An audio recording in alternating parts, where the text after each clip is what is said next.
get a deal done, literally, I think it was 60 grand less than what it should have been, because this property didn't even hit the market. By the end of the day, we'll have you TikTok dancing and doing all the moves and everything. I wanted to spend some time with Harry, who's built a 7-figure property portfolio in just 2 years. But more interestingly, Harry has done this unconventionally in today's investing market. Unlike myself and many others that go remote or already live in remote areas and buying properties at a lower value, Harry has managed to make this buy-to-let strategy work in the South. What are you spending on in total?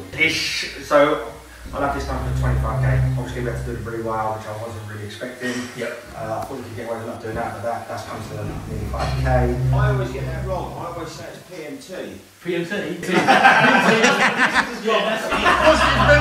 To be honest with you, I have had a bit of trouble with this property. So how much is that? My maths is not quick. How much of an uplift in equity did you get on this one? So I'd say about 80k. So I managed to secure it for 250. Spoke to the agent who it was on for how much again, sorry? It was on for 300. Left the property in the shithole. There's all bogies up the wall from the kids' drawer and everything. They're paying a grand a month, 900 quid, 800 quid.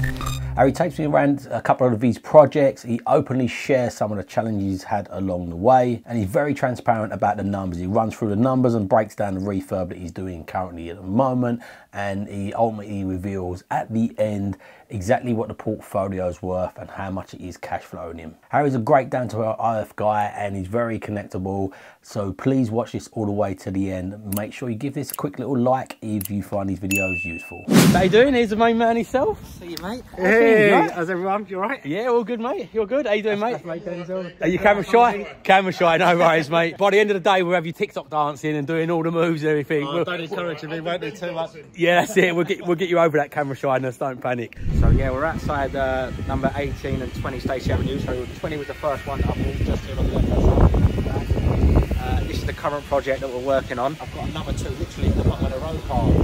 So yeah, all within walking distance. Within walking distance. Yeah. So how many you bought around here now, Harry, in total though? What number is this? This is number 4. Number 4. Number 4. So in the space of 2 years, we're on 4 properties. Okay, cool. We're going to hold the numbers back to the end, so we're going to keep them on suspense a little bit. Ultimately, so you're going to take us into the one down the road was still refurbing. Yep. 2 years ago you started, and you're just on a march now, aren't you? You know, I'm just on the move. I found a little bit of momentum. I found some good relationships with agents. Yeah, that's the key. It's so key, because this property didn't even hit the market. Guy who sold me the first one, he's constantly in contact with me. I'm constantly like checking in with him. Yeah. And then this one come available, and I was the first call, and took it straight off his hands. I just thought it'd be nice to have like the whole buildings, you know. So yeah, I just thought it'd be nice to have both of them together. Okay, brilliant. Well, we'll go around here. We'll start with the cost of this one. So how much did you purchase this first one for? So when was that again? So that was just after I started doing the training with you, Harv. It was just after COVID, when everything was really, really hot. Like you probably remember the market. Yeah, like hard to buy, weren't it? Mate, it was so difficult, and we was looking at deals, and then within like a couple of hours, they was all off the market, and it was just crazy. So I ended up buying this for 285. Made loads of mistakes with it. As you do, as you do. I walked in, I thought, this don't seem too bad. Like walls falling down and all that. I thought, a little bit of paint will be all right. But mate, learned so much on that project. So you earn or learn, didn't you? Yeah, mate, 100%. So it was a really, really good project to get my teeth into. And then while I was on this project, I was actively looking for deals and trying to find more things. A bungalow at the bottom of the road became available. It was on Purple Brick, so I had direct contact with the vendor. With the vendor, which was brilliant. Made an offer on that, got rejected, but obviously I kept the details in the background. And there was problems with the mortgage rates and things like that. They went skyrocketing, and the market went a little bit flat. So kept the details. I had an estate agent put it on, tried selling it via I am sold, just kept sticking. But that's a favour for us, really. It was great. It was like, when you bought this, it was so competitive, wasn't it? 20 people viewing on day one. Honestly, rates was ridiculously low. It's competitive. When them rates went up, you just could buy things. And for me as well, it weren't like, I'm not thinking short term, I'm thinking long term, and holding and keeping the properties. So cash flow for the minute is not the main thing for me, because I've got other sources. You've got your other businesses, exactly. So it was like, keep an eye on that one. I am sold. The fees were ridiculous. Just stayed there.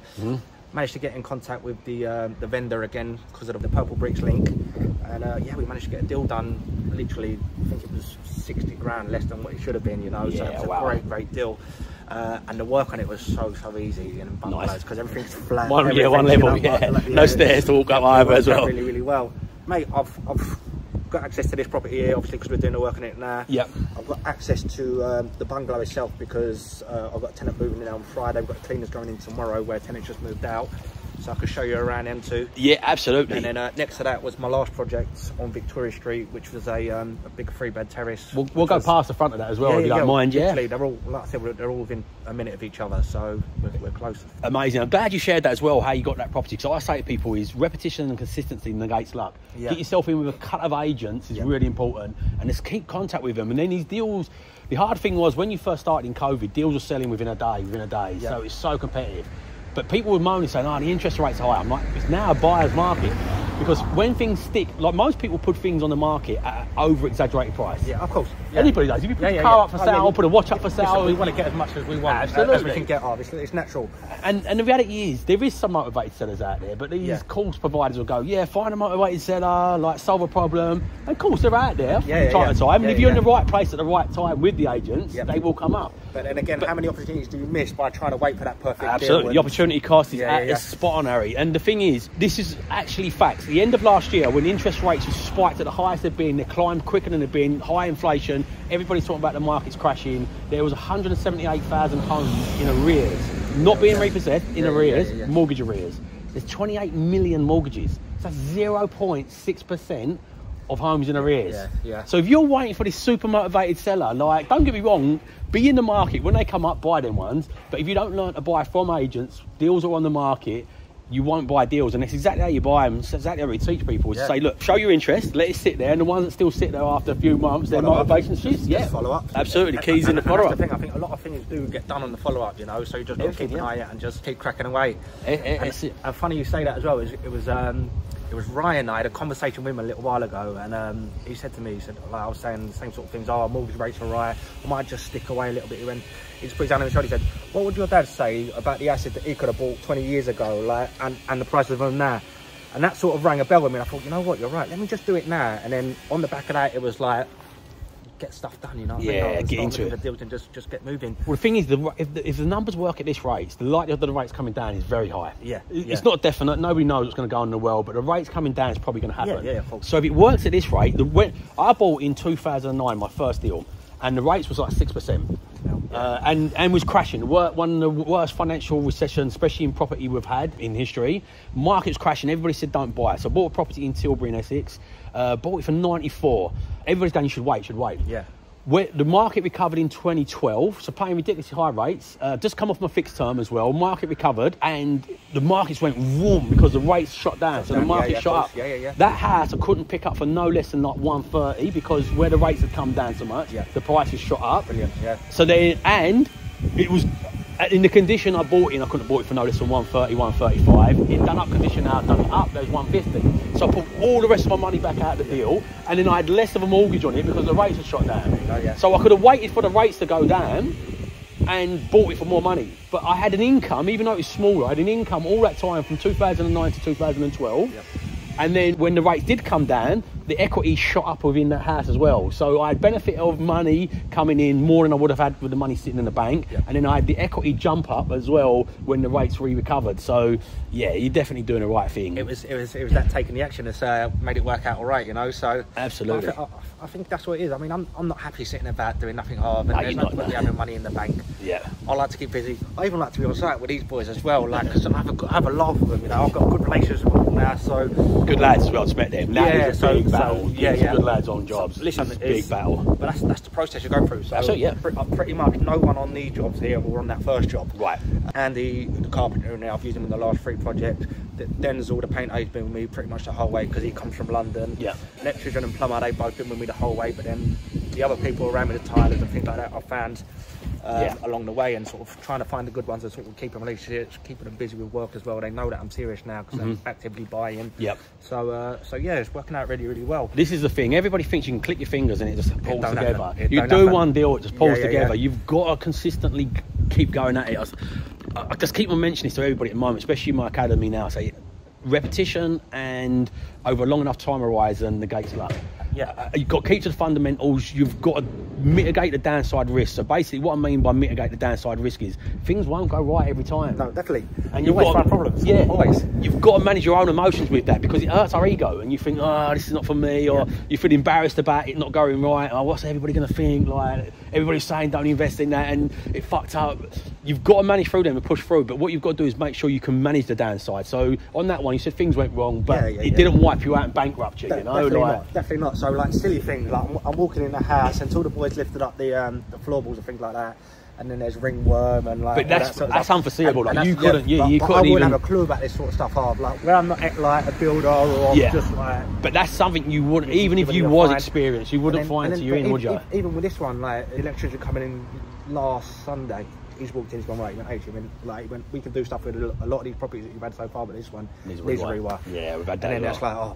Like great, I didn't account for that. Lovely, cheers, mate. But it comes. You've got to be prepared. But then we'll do it now, and then we won't have to do it again. So it is what it is, you know. And since you trained with me, I've done a thing what I call the property delta matrix. So I say to people, you need money, you need knowledge, you need network, and you need time. So I say score yourself from 0 to 10 on where you are of each of those. Then underneath that, there's a framework where I say courage, confidence, conviction. How well are you handling stress and pressure? Because if you do a project and it goes wrong, you get disheartened and overstressed, then what you have to do is keep stripping it back so it's so easier for you to make micro steps into it.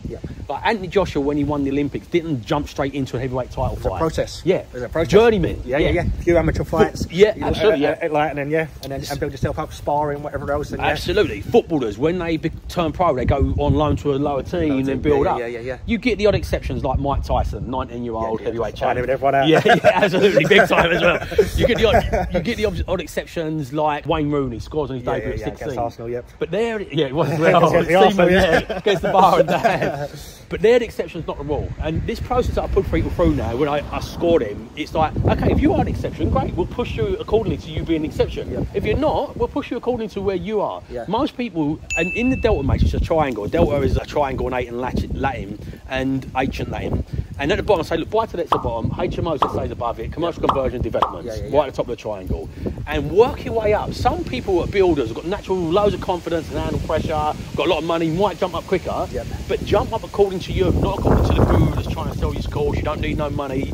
Odd people start with no money, but most people will need a bit of capital. I think you need it. I think it's all down to how far you want to go and how quickly you want to go. Absolutely, You know, like if you're happy sitting about trying to deal with straight away, or you know, build that pot up, it's going to take you a lot longer than someone that's obviously got money and can straight away, and you know, get educated, find the best way to buy, refurbish, refinance, keep recycling the same money. And going over and over and over. But the biggest thing people overcome is fear, and the bigger the project is, the 100%. More you get scared and you get overwhelmed, and we all get it. I think it's natural. Of course it is. It's very natural. It's natural. The thing is, when people are up here, they often forget what they've done to get up there. It's like when you first drive a car, you're fucking nervous. You're like, shit, indicators. I remember my first test, my legs were shaking. But then you get confident. Then you can drive along, texting, phoning. Not that you should, but like, we don't do that. No, but anyway, look, that's the key. Building up the confidence. Some people got more of that in abundance than others. 100%. I'm quite confident in myself, hard that like whatever I put myself into, I'll be able to do it, or I'll find someone that knows. You know, I'm quite good at networking, speaking to people, and that's one of my strengths. I believe I can sort of deal with anyone. You know, I can, like, whether it's someone in a suit, whether it's someone in a tracksuit, whether it's a builder, whether it's you know, a estate agent. I can adapt and pivot to who I'm. So your personality trait and the transferable skills of what you've done in life previously does that. Working with yous and those people in the past, Napa and everybody. That's how I built together this property delta matrix. I'm like, okay, I can naturally see this is the right path for you, and this is how you need to be nurtured. And I think, how can I reverse engineer that for people to figure that out with themselves? And that's where I come up with this kind of like little questionnaire thing so they can go through this exercise. But anyway, let's go through this property, if you don't mind, showing us around, telling us what you're doing to it. What did you pick this one up for anyway, mate? Let's have a little walk and talk. This particular property, I've paid $295 for it, so I'm a little bit more than next door. However, it's in much better condition. And it's a little bit further on as well. The market took a big jump since then as well, didn't it? So we're lucky that the guy that actually sold it, he sold one literally just over the Flower Road here. That just sold for 400k. Oh wow, what, same style house? Same style, exactly the same. Oh, worse condition. Oh really? And one here just sold for 385 as well. So wow. It's a really, really good plot. Oh nice. I'm over the moon with it. So is this what you expect this to be worth? Yeah. 400k. Especially the level we're doing that at, you know. So all my refurbs are done to a good standard in terms of like design and and spec you know. We go for like band 2 kitchens at Haddon's and just don't go in the entry level. So we go that little touch above. And then we tile floor to ceiling rather than splashbacks and whatever. Cladding like I do, So if you cut around it then, Harry, and tell us about it then. So what's the plan with this, with the refurb wise? Yeah, so like I just said, we've just had a rewire on this one. So in here, like I said, we've had the rewire already. Another thing that was missing in this property, we didn't have a heating system. Okay, So they had the old electric radiators in here. So whole new heating system in here. So we had to lift the floorboards up, new pipes underneath. Rads have gone in, which has been really quick. And then we've got a gas central heating out in the little out shed here that feeds through. Its progress is going really well. We've had the property for I think 10 or 11 days now. We are flying. So what's the condition like when you bought it then? Like, was it full repaint? It wasn't terrible. It wasn't terrible. No, like it was an old lady. She had it throughout our life, so she was the only person that lived here. It was just, the typical wallpaper, all on top of each other. Get away with the stripping it in with the wallpaper? We stripped it and we used the product called Dow Pro Rolling Over, which is a roll-on filler. And you roll it on and you skim it after. So it's a great product. I'll show you that. It might be worth you looking into that. It works out really well. Yeah, the walls are well. So these have just been coated up and we need to obviously refill them and go over them again. Do you know the prices of all the bits you pay for? Yeah, the majority. We'll go through them in a minute. Like afterwards, so what we'll do is you tell us what you're doing, and we'll go over because it really helps the audience if they understand what the pricings are, how much things cost them, and so forth. With this one, like I said, the doors have been hung. Andy and Fletcher in there, they're cracking on with the kitchen now. I usually get the kitcheners from Magnet, but he got a better deal.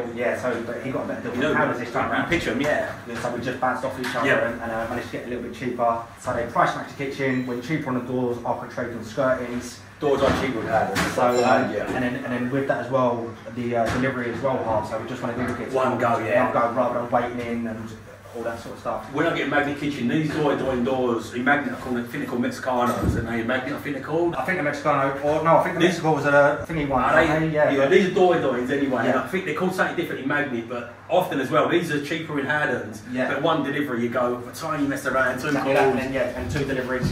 So new doors, new the flooring. What we're going to do with this is, we've done a large project, we're going to get it sanded. So we're going to keep the original walls, sand and polish the floorboards, throughout the lower levels, carpet upstairs and on the stairs. This room will pretty much stay the same colour. Black switches, black handles, black hinges, so it'll all sort of tie in nicely. So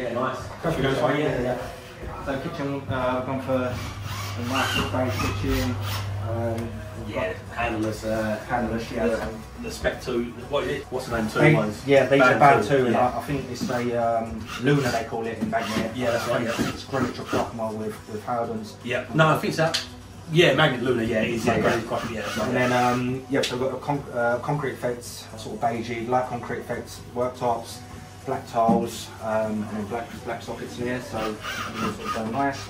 Lovely. Garden, didn't need much? Garden, I'm not going to do too much for the garden. It's a whack though, and it's massive. It's really good size, massive. So it goes right way back, and she's kept in good condition. You just tidy up. Once all the rubbish is out, I get the garden in there, trim everything back, get it all jet washed. Should be alright, mate. Okay, brilliant. I'll take it upstairs as well. Where did you put the boiler? So I've got the boiler outside as well. So do you want to see that quickly? Yeah, let's have a look. Yeah. What's on the outside wall? Or no, we've got a. So you want to make the way, want to make the way. So literally that's gone in there. It'll go in there, like. So that got balls of LMPG again from Wolseley. So cheap when they on it. So cheap. I think it comes to 600 quid the boiler. 10-year warranty, Alpha boilers, and then we've been buying them. 10-year warranty. 10-year warranty. So he said to me, the plumber, he went, why didn't you just pay the extra bit to get the Worcester or whatever else? Like, I think it's 10-year boiler. They're only coming 10 years. That's what I said. I said it's 10 years, so it works out better for me. Yeah, we've been doing Alphas exactly for that reason. So with this one, sort of beige carpet going in all the way upstairs. With the beige, eh? Everybody grey, isn't it? It's very traditional. How you doing? Hi, Keith. You good, June? Mate, you're flying. He's already done with the TikTok dance. Is he, yeah? Like, yeah. I've posted it already, we've got 100,000 views already. Famous. 3 minutes. Bedrooms again, same thing, mate, but same doors. Carpet literally upstairs except for the bathroom basically. Yep. And then yeah, it's the same thing, black handles, black light switches, black sockets, Nice. beige carpet, white walls. Brilliant. And Yeah. that's a toilet, is it? So I've got a separate toilet and bathroom because they're quite small, so Yeah, they're going floor to ceiling. He's started cracking over there and it's absolutely fine by the looks of it. So the smallest room in that house. Not bad for hot, though, is it? It's a hot room in there as well, so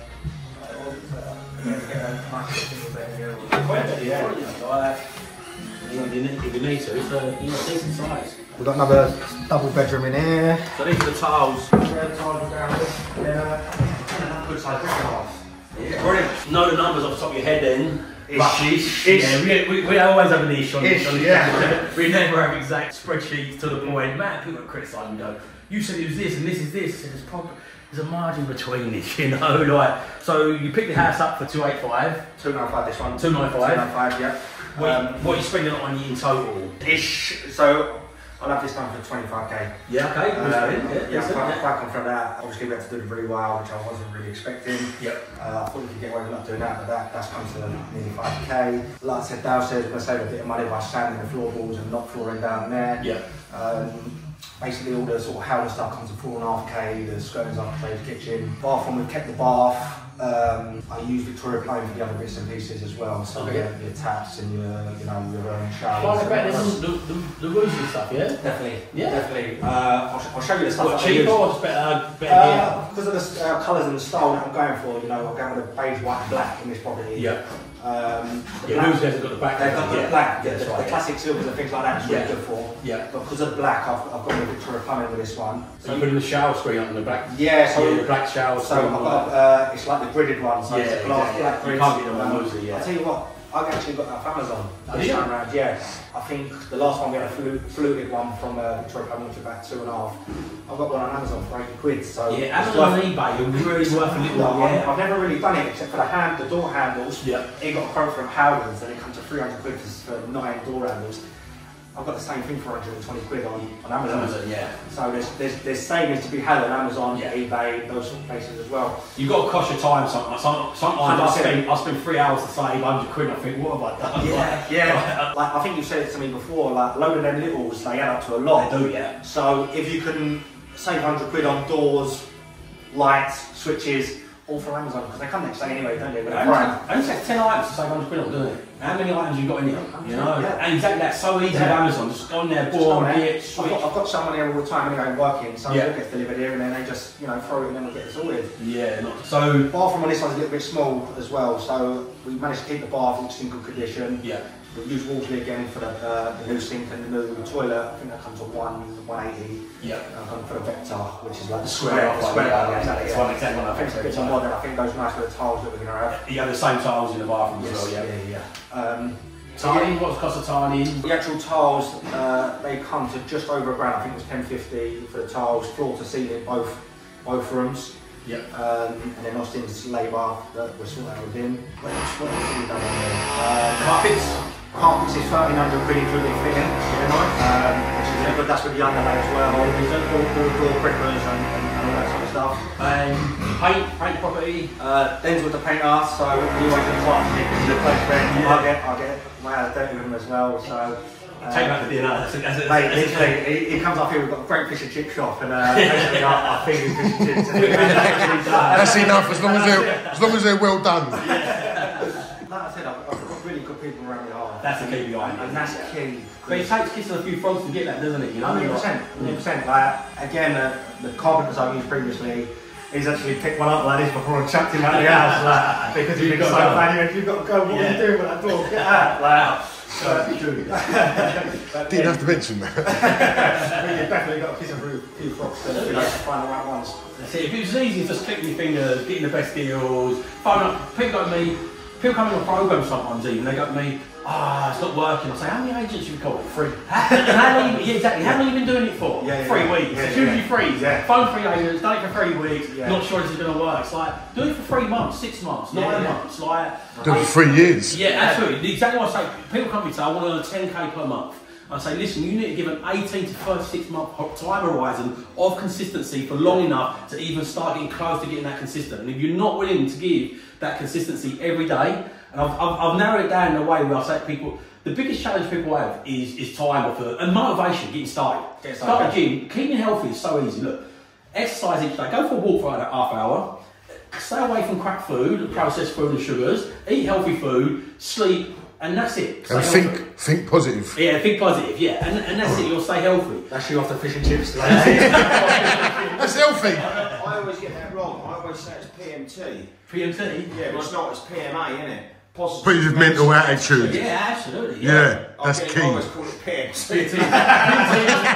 Yeah, that's it. Positive mental thinking.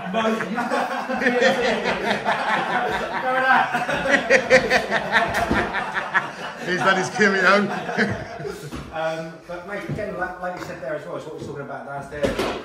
And then Joshua and Wayne Mooney, the processes, bit of sparring, amateur, professional, building up, you've got to keep doing the steps to get to that 10k. Absolutely, you just got to turn up. So in the programme, what we strictly back to says, look, the hardest thing is getting started, the motivation to get started. Often it's just in your head, like you can't be bothered, you get fucking, people come to me in the programme, I had time last week, and I say, show me your phone.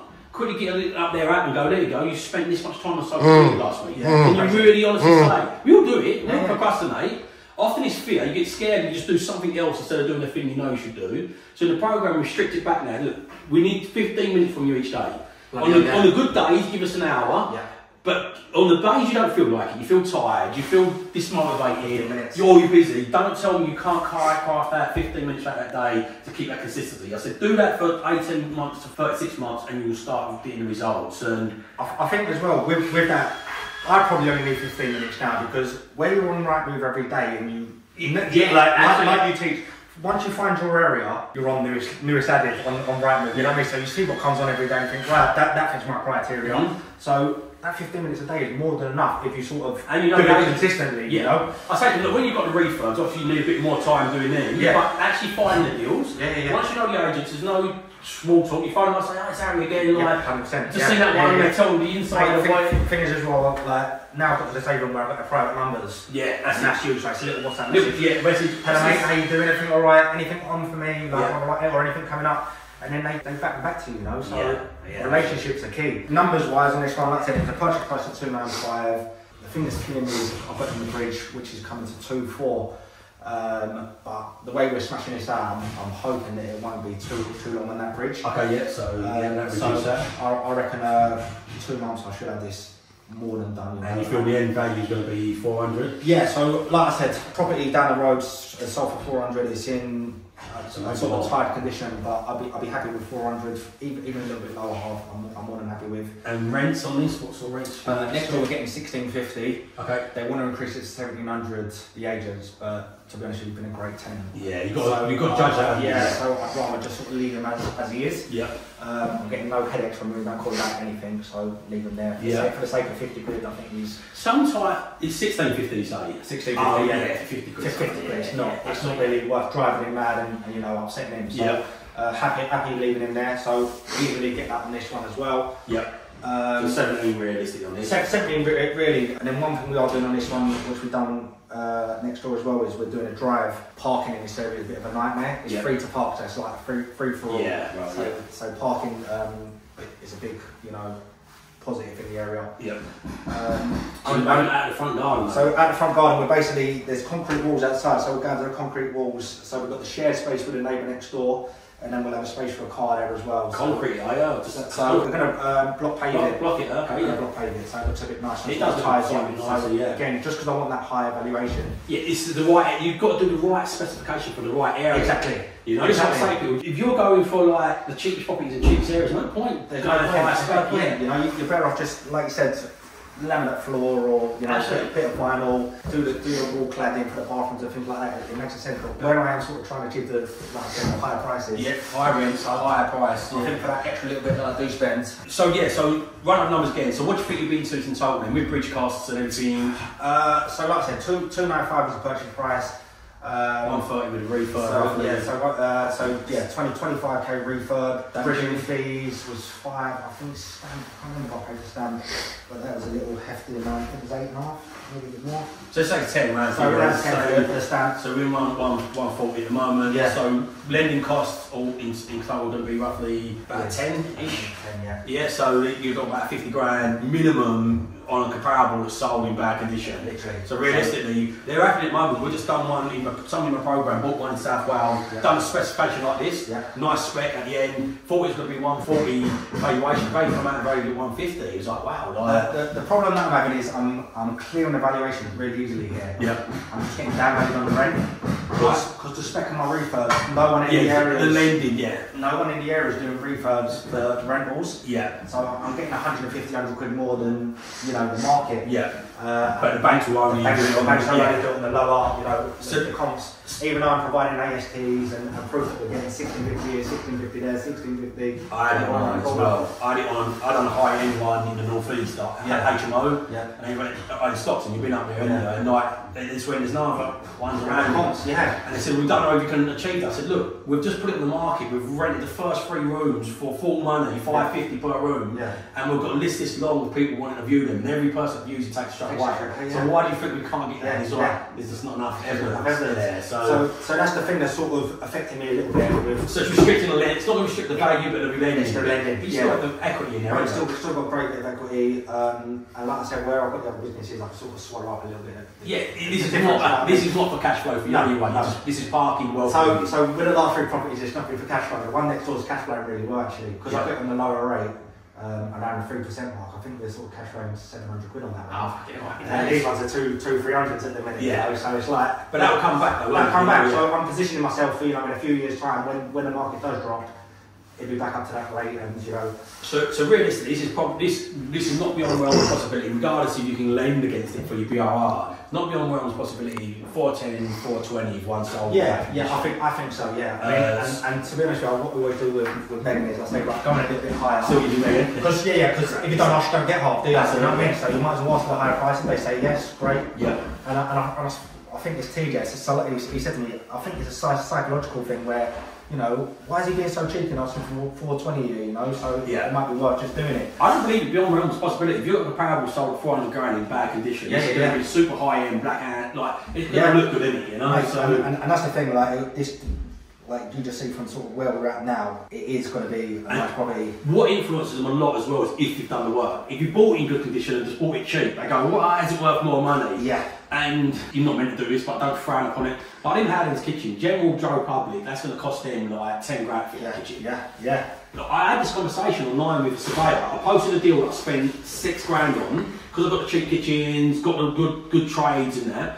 Postage just spent 6 grand on it, up the value by this much. Surveyor jumped online when you couldn't up the value by that much if you spent down here. Yeah. I said, why not? Comparables is this. He said, it's based on how much you spent. Yeah. I said, why should it be based on how much I spent? I spent that little amount because I spent years and years and years finding the right deals, the right suppliers, the right contractors. So you want to penalise me. So you tell me next door spent more money because on the same kitchen because they didn't have the contacts I had. So it's your fault you got a bit of deal basically. He went, I don't make the rules up, mate. Yeah. So that's why I fucking tell you the prices of what I spend on stuff. I just tell you what it costs rather than what I spend. Yeah, so it's difficult, isn't it? Because there's always like a little move for him to get out of things, but we just got to keep plodding along and trying to do the best we can to make it evident, Yeah, absolutely. That this is the price and this is what it should be. So interest for roughly around sort of like 240-ish. Was that 240 or 250? I can't remember. Around 250-ish with all your bits. Potential 50 to 70 grand equity, decent cash flow when the market comes down. You won't go out with that equity when the rates come down. So you either win one side or the other. Yeah, so I think like I said, with this particular area, properties are doubling every 10 years. Yeah. Like this is the pattern I went for. So It's still got room in this, so there's still room here, and where it's so close to London as well. Absolutely. We can get a train for 45 minutes straight into Euston, so it's easy. Yeah, let's take a walk to the next one. Next one. Let's take a walk to the next one, and I'm going to ask you some questions about picking your location and all stuff like that. Yeah, on the front here. Yep. So we're just going to literally this bit in block pave similar to. So we had it fully done next door. Yep. So you can take the whole wall out there, or? We're going to leave the wall. So we've got the front of the park garden, and we're going literally up the top here, across there, so we've got enough for a car there. Yeah, for sure. So just this part here. This part here. You don't need another drop curb because they can use, yeah. Straighten off, so that's a huge saving as well. And a massive benefit in it. On streets like this where you fight, like you might have to park like up the road because everybody's parked. Like. And that's what it is as well. Like, so it's quite difficult to park here. But it'll move, I think. Brilliant. Right, let's have a walk. We'll walk back to this next one here, Harry, but before we get there, this area-wise, so obviously a lot of people know me as a remote property investor. You've come through my training. Yep. Obviously you're really close with Napa, Ryan. They both come through my training. They went completely remote. This is a little remote, but yeah. Obviously you've picked here. What was the reasoning behind it? I chose Milton Keynes purely to the fact that I wanted capital appreciation. Yep. That seems to be happening. Yep. I still wanted to get good rents, which is happening. I did look into the northeast, obviously because of you, Ryan, Napa, TJ as well. Quite sure with the Buy Street boys, don't we? Yeah, that's it. Because our goal is to buy streets, not just properties. Yeah. So we're all sort of motivating ourselves to do that. So yeah, that was the plan to go to look into that. But for me, it just didn't work. It would have killed me doing a 4-hour drive there, 4-hour back, maybe a bit more. And I don't think, you know, you're getting great yields where you are there, but I think with this doubling every 10 years, it's going to make a difference for me. Yeah. And my circumstances were different, so probably Ryan and Napa's where I had the other businesses, so I had a bit more cash to inject into here. Yeah. Again, trades was another good thing for me, like I said to you earlier. My plumber, electrician, they come up from London. They do have a little bit of moan about here and again, but with traffic in London, they can't get from one side of London to the other in the same time, you know what I mean? So this probably works out a bit easier. So yeah, that's the main reason for me choosing here, really. Yeah, so I say to people all the time as well. So when we come through the coast, we looked, didn't we, initially, didn't we? Yeah, we looked further away, and it sort of kept coming back. There was Northampton, then we sort of just after COVID, everything was really hot. So I sort of opened that gap on the radius, and then we sort of found this particular area. Yeah, and I remember going through it with you when we experimented in different areas, and again, that's what I say to people. People come into my program, they go, "Does it have to be remote?" I said, "No, we have to work out what's good for you." Exactly, yeah. And it's exactly what you said. Like Napa at the time had kids, and he has got a kid, but he wasn't like a family. He wasn't living with a kid and in house. Ryan, young guy, you know, single, and different capital things. Like if you've got 30k to get started, it's very different. You've got to look at different areas, you know, you've got to take the trade-offs for that, and it's a different position, so it can work in different areas for different people, different parts of the journey. It's find out what's right for you, isn't it? I think it's key, but yeah, that was my thinking behind it, you know, it's close to where I live in terms of like, if I want to jump on the train 30 minutes here, if I drive it's an hour and 10, build is very easy, capital appreciation, I can be back and forth, you know, without taking too much time off of work and doing the other things that I'm doing. Absolutely. So that was a huge factor for me. So this is what I say, but very rarely do you get this perfect scenario. It's difficult to find perfect, isn't it? Everything's perfect, so you've got to work out the trade-offs. Yeah. Is having a little bit more extra capital, can you get the extra capital, the trade-off for being a little bit close to home? And you've got to see what works for this. Like working with you, Napa, everybody, is what built me out this probably Delta matrix to figure out, okay, let's ask these certain questions and see where you're at, because then we can figure out, we can make like informed, logical decisions instead of emotional decisions. Some people just stick at home because it's in their comfort zone. Yeah. So I think that's like quite an old school mentality as well. Like you said, like everyone used to tell you within an hour. You invest in Brentford because that's where you are, like, and you don't go anywhere else. Yeah. But with the things that you showed us, obviously everything's on your phone now. Yeah, it is. Yeah. Like we could do everything. Yeah. You know what I mean? Sure. So it's so easy to check right with on your phone, to arrange viewings, to speak to bills, to FaceTime and see what's happening in the house when you're not there. Absolutely. Everything's on your phone, so it's not the same as what it was 15 years ago. You know? It was right to do it close. But saying that, I bought my first property in South End, so like you said, born in Stratford, moved to Waverley when it was about 6, only about half an hour to start, but just in Essex. Live in Brentwood now, but the first house I bought, couldn't buy in Waverley because it's a village. It didn't work anyway. A bit high prices. Stratford didn't have the capital for it at the time to buy in. Like, even though my family knew the area well, didn't have the capital for it. So I bought it South End an hour away. Ended up buying, you know the story. I bought it in a red light district. Crackheads walking around. I didn't know it any better than I knew 4 hours away. That's where your was going. When he was doing the red light districts. Yeah, that's it. Well, luckily I moved my mate in. I think he quite liked these ladies of the night. You're joking, he actually moved in. He moved in and stayed there for 7 years. So I reckon he quite liked it around. Yeah, he quite had a good time. But all jokes aside, though, I didn't know it any better than I knew something. It's difficult. And the way I get to know that is not drive, even an hour away. It's still a bit of a stat. Yeah. It's not driving to get to know it. You get to know it online and phoning agents. So it is better if it can be closer, without question of that. It is 100% better if it can be closer, but it's got to work with your personal circumstances, you know. So that was another thing with this as well. Like, obviously, when I bought that first one off the agent on the main strip here on the high street, popped in to see him after. I said, right, I'm looking at this property. It was in more sort of like an estate type place. And they went, stay away from it. Like, although they're 200k the houses and they're quite affordable, it's not the place for a reason. Yeah, it's not the place you really want to go. I remember looking at them. Yeah, I remember looking at them. It went stick to the streets if you're, you know. It had, remember, it had the old glass sort of out. I remember it. Yeah, I remember it. Yeah. So he says, and where we are now, I'll show you. There's a big redevelopment out here. So it used to be a shopping centre. We'll drive around there. We'll still film it. Show the people. Yeah. So it used to be a big shopping centre. They knocked it down, and they're building flats and commercial properties. Okay. So that was another reason why I was looking at it. Might just push up a bit. Keep housing money in the area. So hopefully we're going to move on like the Yep. Because it boosts as well. Yeah, so this is the next one then, yeah? So this was the second property that I bought. Green. So this was the bungalow. So like I said to you, it was a property that was on the market for quite a while. So when the market was hot, I think they priced it at 350, so they went in really, really high. Yeah, which is understandable. 100%, and they might have got it if they maybe marketed maybe 6 months earlier, because things was going like that, weren't they? Things were literally like that. And to be fair, it did sell. I'm not sure it was at that price, but there was a couple of sales that did fall through. That really shifts people's motivation. Which shifts their motivation. And it was a probate property as well. So after that happened, a couple of sales fell through. They put it on the modern method of auction with a local agent's tailors, and that was just sticking. They weren't. It was just like pre-marketing basically, and they weren't getting no viewings. They weren't getting enough interest. So I went to the agent and said, look, can we do a deal? Like, can we make something happen? And then we sort of agreed a deal, but then they wanted the auction fees, which kills it. Yeah, it absolutely killed the deal. I think it was an extra 10.5k of, and I just went, no, that's impossible. It can't happen. In COVID, when everything was flying off, all the agents were putting stuff in auctions. Yeah, it was a guaranteed sell. Yep. Everybody was forced to go to the auctions anyway. Yep. They got an extra 10. They got 10k fees instead of maybe 3, 4, 5 grand. Yeah. So, but then they got used to doing that, and then when we come out of that back end, the agent's still putting things on auctions. Most home buyers don't have auctions, and they're the ones going to pay the top whack. They're the ones that pay the whack because they saved their money. They weren't going out every weekend. They weren't, you know, going holidays and whatever else. Most of them just about got a deposit, let alone 10k for an auction fee and stuff like that. So it works in our favour. It worked really well in my favour because, like I said, where I had the original contact from Purple Bricks, that was always like sort of kept there just in case. And then I went back, messaged lady, like, I'm interested in buying the property. Would you be interested in selling it?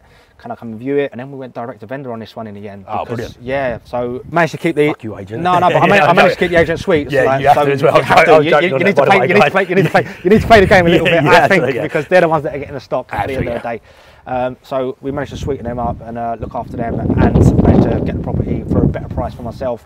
So it worked out really, really well. Like I said, have a look around. So this one I ended up getting it for 235 in the end. I spoke to the vendor and we managed to get the deal agreed on Christmas Eve. Funny enough. Oh, nice. So nice little early Christmas present, this one. But this is what I say to people as well. Around 90% of property transactions every year get sold by an estate agent. Yeah. So if you don't learn how to buy from estate agents, you're going to leave 90% of opportunity within your location. Yeah, I think they're key. Like, it'd be ideal to, you know, get everything direct to vendor, because you can't have a middleman, but you just can't. You just can't. Well, you can if you want to slow down your trajectory of what you want to do. I want momentum. I want to move fast. Absolutely. You know what I mean? And where I've got a little bit of momentum, I want to keep it. So. And the thing is, now you are getting direct to, well, not direct to vendor, but you're getting off market stuff, because now you've got the relationships. And that's the thing. It's even the small things, like I'll call the agent when I am getting the deals, and I say, Sands, for example, I haven't used estate agents, so I'll pull that one up. Do you mind coming and view this Victoria Street one and telling me what you think? That's what I've got as well, yeah. Like, they go, right, it's worth 370, like, easy. And they know I can sell this to, like, when I've got the key for that, I can sell this for 325 tomorrow if you want it, or blah, blah, blah. Yeah. Without the refurb. And that's the thing, you have them relationships with them and they see that you're actually doing things and they know you're not a messer, which is key, you know. This is it. The thing is, agents get, because of all the courses out there at the moment, agents get phone calls all the time, especially deal sources. I want a deal, this and that. So they've got a preconceived conception of you the minute you phone up and say you're an investor, especially if you say you're a deal sourcer straight away. So you've got to build that up and break down that conception of them. And there's nothing like consistency, showing up, like, because when all is said and done, more is said than done. So you've got to show you can do what you can do, not just say it, you know, like, we can do this. And it's that thing of you've got to walk the walk as well as talk the talk, you know. So talk us through this one anyway, Harry. Like, what have you done with this?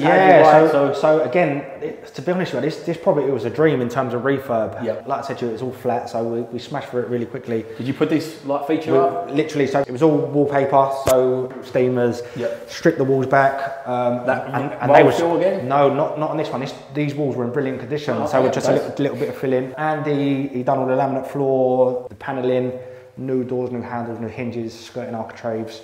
Yeah, it looks nice. Very suited to a bungalow as well. So yeah, it suits really well. So we've got the laminate throughout every room. Gone for the gold handles and the gold stuff. Gold, so we've gone gold lights, gold handles, gold hinges, and gold, sockets and taps. Yeah. So again, what I try to do is, like just 3 colours in each property, just to. And so, like a bungalow is probably more of a mature person that's going to go for it. So the gold is probably. Yeah. Well, to be honest with you, I have had a bit of trouble with this property. We had a tenant in here.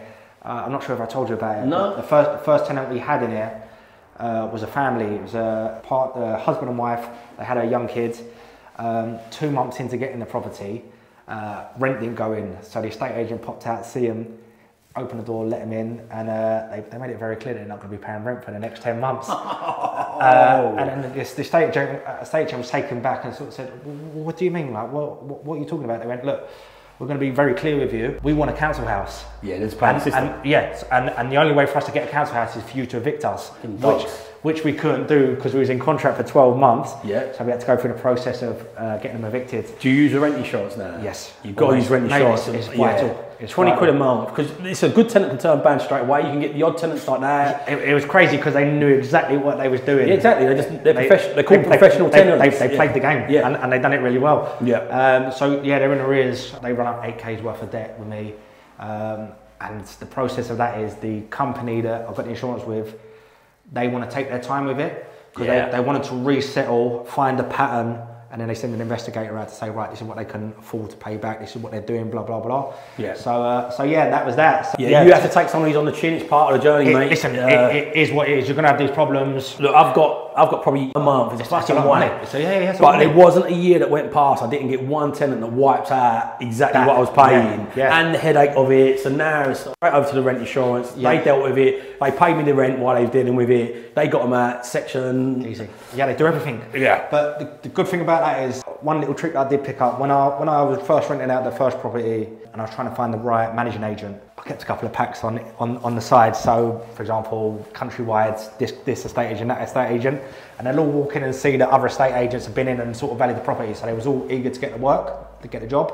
So I managed to get a low management fee, so we're at 6%, fully managed, which is great. It's massive, yeah. However, what they do is they add another 100%. So 9%, it's a no-brainer for me, especially after this. Yeah, it's vital that I have that, So for the peace of mind and bigger for the peace of mind. Yeah, exactly, and that's what it is. So. But anyway, when you're refurbing this, that panelling looks really nice. The main jobs in this house was the panelling, doors. We've done the panelling in the hallway. We didn't change nothing in here in terms of the shower. The shower was already there.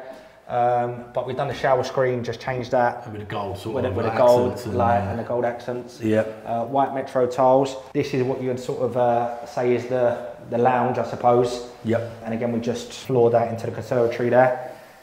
Nice. And what did you spend on this one then? This coming really cheap. This was like 13K, I think it was. Okay. Yep. And then 325 in value on this one. Oh, lovely. So when we first rented it out to that family, we was meant to get 1450. However, we ended up paying them. We paid them. We paid them to live in. We paid them rent free. Ain't got my council. And to be honest with you, they left the property as a shithole. There was all bogies up the wall from the kids' drawing everywhere. Well. You'd be a little bit courteous. They didn't care. They absolutely ruined it. And then kitchen, same as next door really. We've gone for the Luna. Sorry, Gone for the Luna with integrated fridge freezer. Yeah, nice worktops as like well. marble effect worktops. Didn't put the units up here, so just done the shelves here as well. Yep, nice. Boiler housed in as well. Lucky enough, didn't have to change the boiler. My guy said, keep that, whatever you do. Yeah, just let it run till it goes. He said they will not break. He said they're unbelievable. He said the ideals, whatever. Yeah. He said the parts on them are so easy to get, and they can just that's the go main thing as on well, and yeah. on and on. Some of them really expensive parts, but yeah, I don't change any. If it's working, I don't change them. No, exactly. That's what they need doing. And I think that's the key thing as well. Like even silly things like next door, we saved 200 quid on the bath, or 250 quid. I kept the bath and the tilers in, and obviously working around it. Yeah. Going back to that with the council, so it really, like at the moment they're spending like do you know Jack Wicks? You must have seen him online. Yeah, I've seen him. Yeah. So we've been working with him. They're homing vulnerable people. They're taking blocks and blocks of houses. Yeah. Largely refugees. Yep. But a lot of them they're taking now to home people moving out of council homes. Right. There's more landlords exiting the market than coming into the market, Yeah, which for us, can we're imagine. still keen to buy, is good news. Absolutely. It's less competitive. Yep. And the rents are going up massive as a result. It's really putting pressure on the rental market. But the general public like it because they're saying, yeah, you're pressuring these landlords. But you're putting all this pressure on the landlord's front end. You're not supporting them with this stuff. Yep.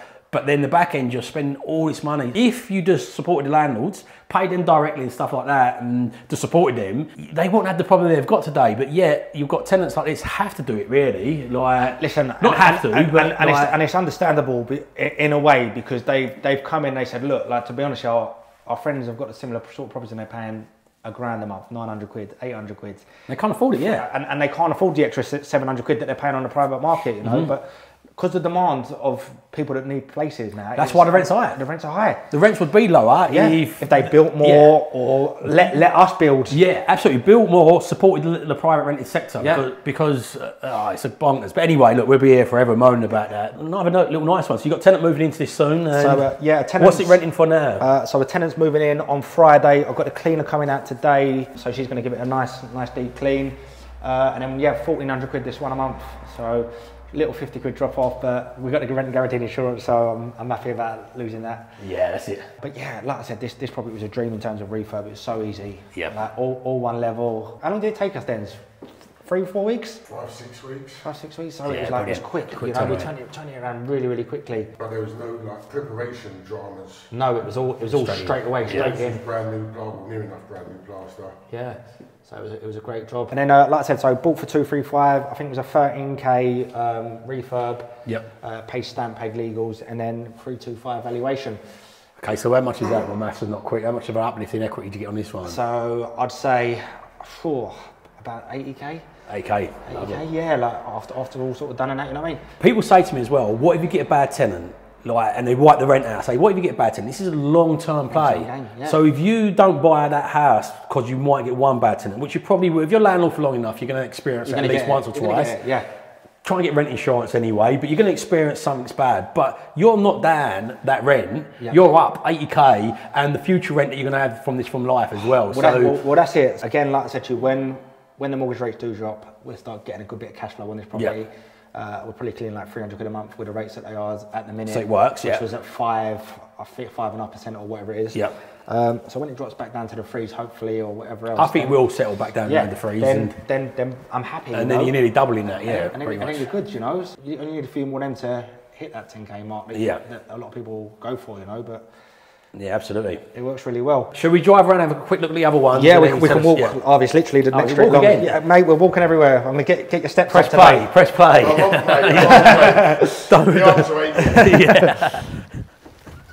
After this one was done, moved on to Victoria Street, which is literally just a street behind here. I went and viewed this one. It was on the market for 300k because it needed a lot of work. Yep. Sold to someone else because I went a bit lower than them. They got a better offer.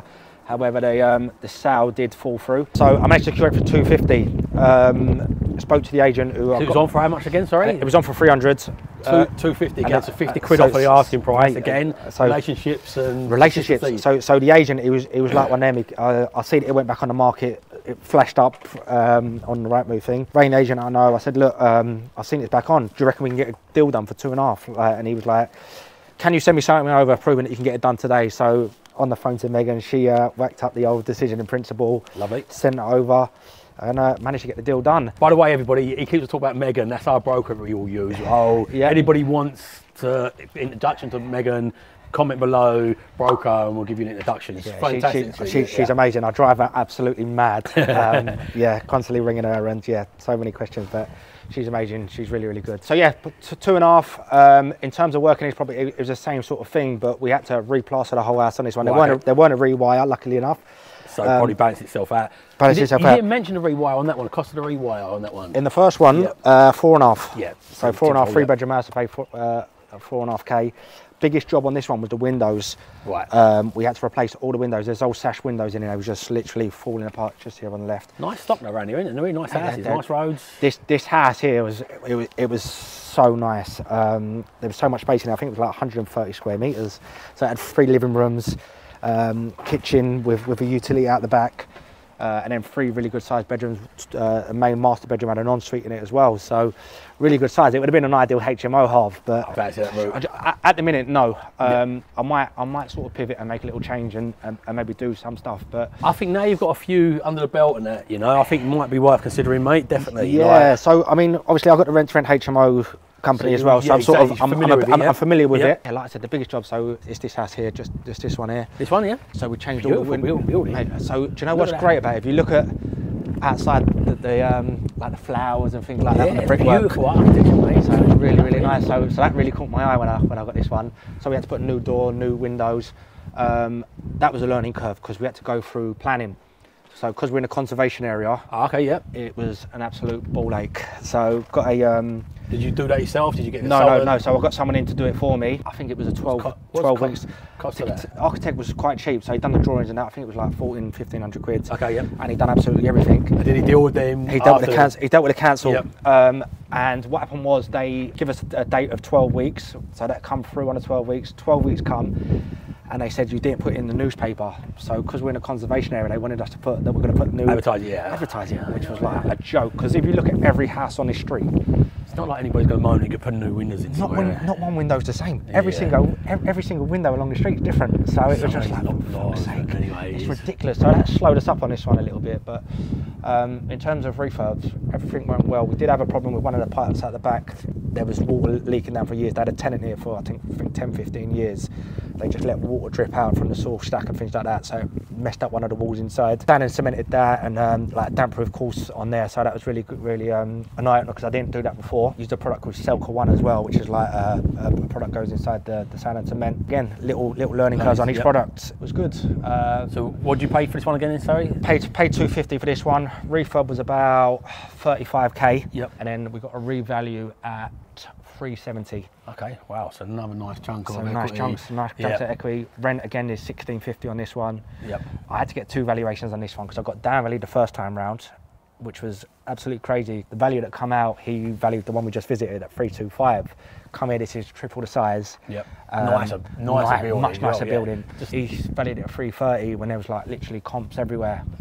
Megan said to me, look, let's send in some comps. She sent some comps. It was like, we did consider these, but blah, blah, blah. So we went with another company and managed to get what we wanted. Yeah, brilliant.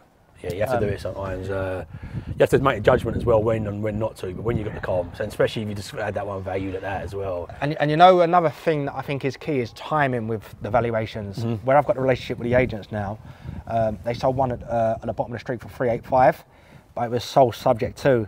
And then the day that the second value come out, it was all went through. Yep. So the evidence was there for that one, which was like a great comp. So it was one that I was sort of pushing to say, look, that's worth 385. And I'll tell you a little trick I do with that, and this would be good for people as well, is especially if someone with a different agent, I will phone the agent up and say, I've got a property in that road I'm thinking of selling. Yeah. I done this a little while ago. Yeah.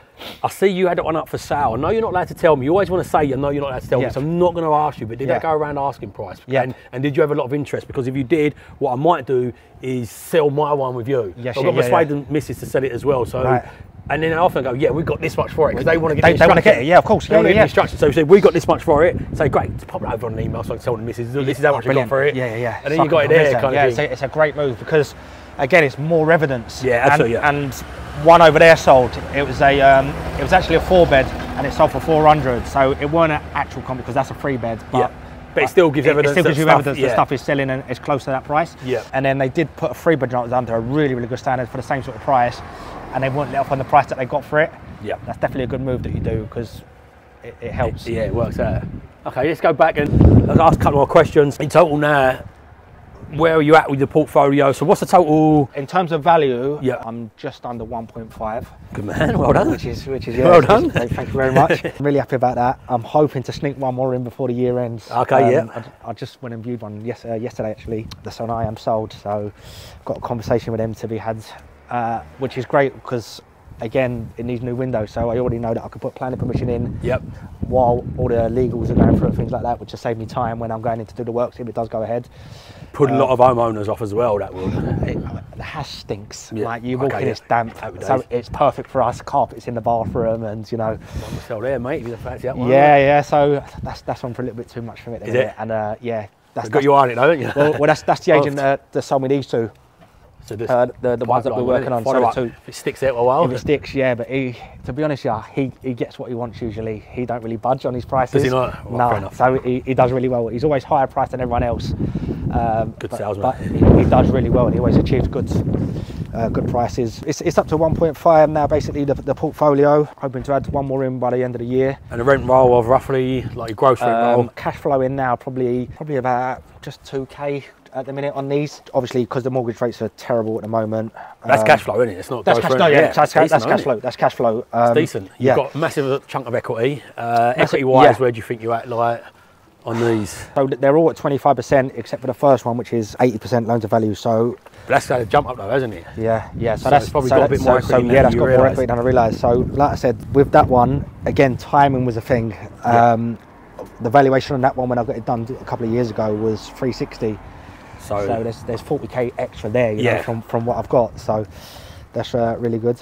So the portfolio is looking all right. It's looking healthy. There's equity there. I've got a nice cash flow. It's cash flowing, and it's going to cash flow even better when rates do drop. Yeah, and capital growth, And location, capital growth prime, is flying, you know. So Yeah. if they're going up over 2 years, 40K, So two, yeah. That keeps them doing that, yeah. I'm happy with that. Yeah, absolutely. So what's the plans going forward, mate? Just carry on buying, same thing? I'm half thinking of having dipping my toe into a bit of commercial property off. Okay. I'm not too confident in this government that's coming to place where... No, I'm not. To be honest with you, where things are sort of popping up, and I have got these deals, like these relationships with the agents. And the now, network built in, yeah. and the network built in, infrastructure. and everything here is becoming easy, you know, Yeah. easier. Yeah. We're always going to come across problems, but dealing with them is a lot simpler. Whatever sort of presents itself to me, I'm like I said to you, I'm confident to take a plunge and do something either a bit different or keep repeating the same. It's working for me at the minute doing this, so I think the saying is, if it's not broke, don't fix it, you know, just keep rinsing and repeating. Yeah, absolutely.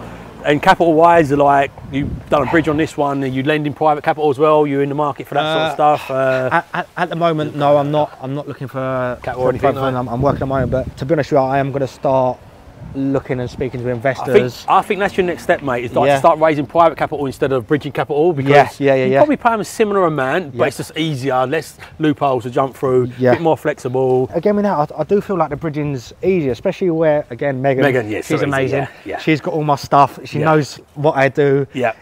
The questions are answered before Tick they the even come box, to me because she knows everything. Yeah, exactly what I do. When people send me these forms to fill in, I don't feel them. You don't want to be doing that stuff. No, exactly. So she literally does everything for me, and she's amazing. So so yeah, I think just rinse and repeat. Maybe I'm looking into sort of shops and uppers, because I come from like a retail background as well, where I've got the coffee business. I may look into that. I think full conversion of them shops now as well, because of the permitted development rights you get on them as well. But what's happening with the 1 to 2, like 1 to 2 has that happened? What story going on? No, like the houses that can be converted into flats. What split titles? It's not is that gone on through hold yet, or no. no? I'm not sure. Like, obviously, there's been a transfer of government, as you said. Like, they said it was going to happen, but it's not fully through yet, as far as I'm aware. Yeah. But that'd be interesting if that comes in under permitted development. So even things like that, I could be open to. This area would be perfect for it as well. Yeah. So it's a funny one, because I did have that in the back of my mind with like the last property I'd done. Like I told you, it's 130 square meters, I think it was in there. So it was huge. So we could have split into 2 flats. But then the value of sort of like 2-bedroom flats is 200k here, whereas if you house just on its own, on its own is 370, 400. So is it really worth it? You know, you got to look at the rents, the returns. I think the rent is key as well, isn't it? So so you might get probably a bit more rent on it, but then is that extra, like, to convert them, just put it in mind, you're gonna just the soundproofing, the electrics, So that again, sort of stuff. again, that's something that I'm not really. You're looking at had to minimum do. of 50k. Yeah. Like the sound separation between them, that's where the money comes, and Yeah. the individual utilities they want for them. Yeah. So that's where the two big chunks up of money. Yeah, like, yeah, of course. Refurbing is not much more. You need one extra kitchen, one extra bathroom, Yeah. basically, and the rest of the refurb is It's- pretty much the it's- same it's cost that, as you would yeah. as a house. But it's that sound separation and potentially Separate insulation. utilities and things like that, yeah. Really chunks up the price of it, you know. So yeah, you do have to cost compare it, but it probably could work in an area like this. But yeah, you just got to run it deal by deal kind of thing. Barry, listen, mate, it's been a pleasure coming around with you today, mate. Mate, thank you so much for taking your time to come and see me. I really appreciate it. I Mate, know. honestly. Look, thank you for letting me come up, mate, and you've been great to work with, and all that stuff. You got a camera like that. Listen, Harry, keep doing what you're doing, mate, and let's keep in touch. Anybody watching on here, give this page a follow, subscribe below. If you're interested in potentially working with Harry, even though he's not taking on, he might in the future. I will do eventually, Or you want to yep. get involved with deals like this, I don't suppose he would be opposed if you threw him a bit of money on the return. Reach out to him. What's your social media on Yeah, so Instagram? it's Harry Pointing Property on Instagram, and that's the best place to get me, to be honest with you. Excellent. Right, thank you.